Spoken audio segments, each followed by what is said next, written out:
I personally don't think it's going to be like that.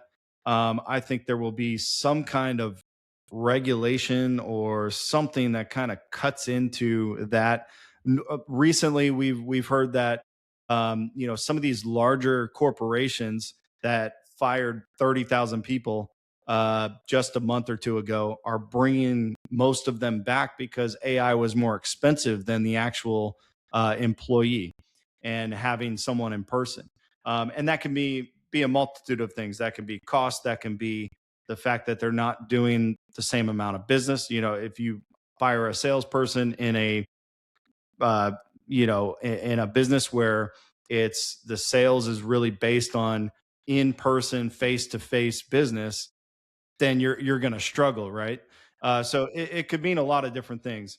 But in your industry, for people that are in your industry, should they have this fear, and are you seeing this fear throughout the industry? Not really the fear of being replaced. It it is I'm going to say weeding out the people who aren't serious faster. Because if you're not a good salesman, if you're not putting in the time to learn about health insurance, you're no better than what somebody could type into ChatGPT and get an answer. So you have more professional knowledge that's using AI versus just using AI to kind of try and develop something. Okay. So the same exact thing that we were talking about with business owners, the employees in your industry and every industry should be already learning AI and how to use it as a tool. Yes. Okay, so the companies that embrace AI won't necessarily have fewer employees. They'll have more productive employees. Would that be fair to Yeah, I say? think they'll be able to go further faster. Awesome, awesome. So do you have any other predictions other than the the big one that you had, that maybe this is going to help on a day-to-day basis with people who can talk to a chat bot that's very qualified? Yeah, I think it should overall bring down the cost of healthcare.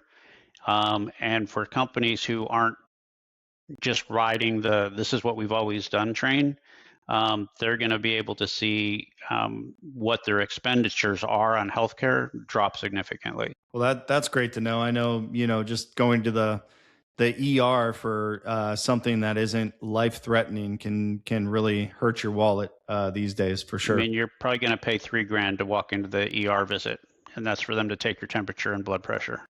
Yeah, that's it's kind of getting out of hand, and I think there's a lot of people, whether you're in the healthcare industry or not, that agree with that. So it just seems like AI is going to really help with, like you said, cut down on the expenses for that, and really just kind of understand what's going on before you have to escalate things and go in like that. Yeah, and it's also going to open you up to more alternative therapies that could produce better or faster results than waiting to the point where you actually have to go on medication or um, diet or lifestyle restrictions. Okay. So Dan, I know we talked about a lot here. I just wanted to see if there's anything that you would like to promote on your end. Is there anything you would like to add for your business and what you're doing? But just anyone who is looking at how can I save money or reduce costs on healthcare, whether it's one person or 200 people, let us take a look.